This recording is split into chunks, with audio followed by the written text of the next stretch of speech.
Тази молитва е от Кака ми Севгил за нейния единствен съпруг, батко Айдан. Господи, благодаря Ти, Отче наш, който си на небесата. Моля Ти се, умолявам Те.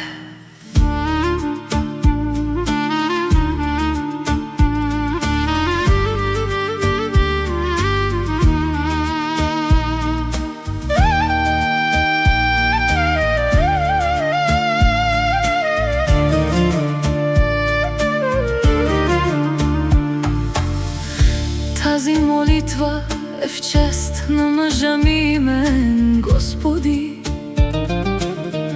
Благодарим Ти, пази ни закриляй, Ти си велик, Господи. Кого други го си имаме освен Тебе, умоляваме Те, Исусе, Господи. Благодарим Ти, Исусе Христе, умоляваме Те, много Те обичаме. Винаги пази съпруга ми Айдан със силата си. Аз Ти благодаря толкова много, благодаря Ти. Благодарим Ти, Господи, това е. Благодарение на Теб,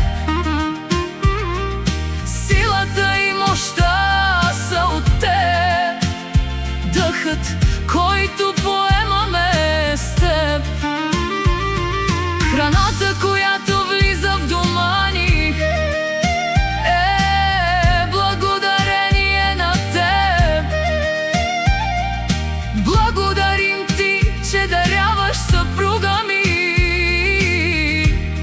и мен със здраве. На този свят искам да бъда с Теб, Айдан. Аз се моля на моя Господ да бъде с Теб. Благодаря Ти, Ти си с мен във всеки момент, Айдан. Ти си здрав, слава на Господа.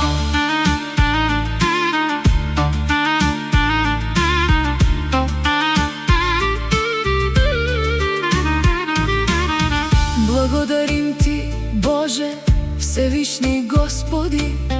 Изпълвай съпруга ми с благодат и сила по всяко време.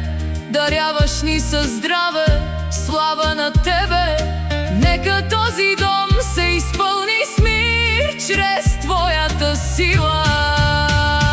На този свят искам да бъда с Теб, Айдан. Аз се моля на моя Господ да бъде с Теб. Благодаря Ти, Ти си с мен във всеки момент, Айдан. Ти си здрав, слава на Господа. Годините и да минават, тази наша голяма любов няма да свърши. Всяка една наша страница е написана с Теб. Нека Господ ни пази, нека ни обгръща с любов. Сянката на моя Айдан никога да не напуска дома ни. Съпруже мой, светлина на очите ми, крепителю на дома ни. Слава на Тебе, Господи, че чу това сърце. Всеки дъх, който ни даваш, всеки залък хляб е благодарение на Теб. Господи, да Ти благодарим.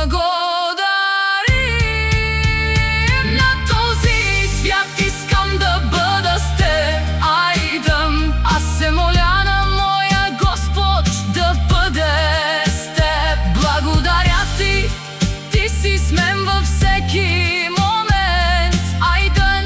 Ти си здрав, слава на Господа.